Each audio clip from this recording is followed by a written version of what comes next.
ku tunanina, ba da ku ba zan kai ba.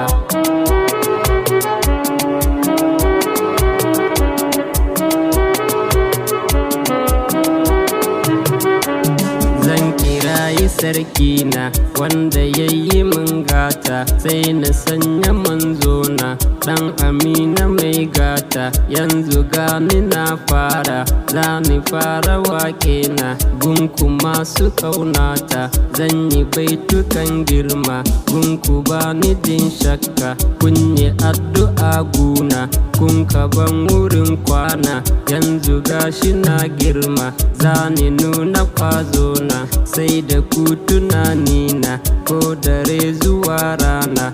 Za ni sanya kakina dan ku in kashe gaska, kanku ba ni jin kowa. Dangali yana gona, zamani yana guna, ni da ku masoyana. Tun a yanzu na fara, bambarin kuna nuna, jirgi na shirin tashi. Yan biboyi mai waka, na riga da na taka. Tun a yanzu na shirya, soja zani je yaki, dan ku ne nake yaki. Bambarin ɗiyan kuka, har da masu hankaka. Tunda na fito yaki, shi gari na mata ne. Soja gani nan daji, bani baya dan yaki. Gobara cikin daji, gani na shigo yayi. Ba ruwa ana iska, addu'ar kuce tsani. Yanzu gashi na taka, ta fito ana nuni.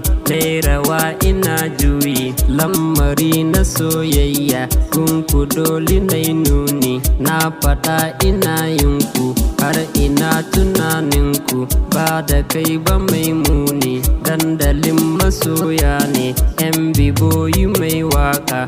Yanzu gashi na taka, arziki nufin Allah. Rabbi ba mutan kirki, karka ba su naka. Ilimi yana gunka, Rabbi ba mutan kirki, karka ba diyan kuka. Zamani yana gunka, Rabbi ba mutan kirki, karka ba su hankaka. Ɗaukaka nufin Allah, ɗaukaka ni ya Rabbi, kai ni inga mai Makka. This is the King ANB boy, Siswan, Kapoyawa Ghana, Huta guys.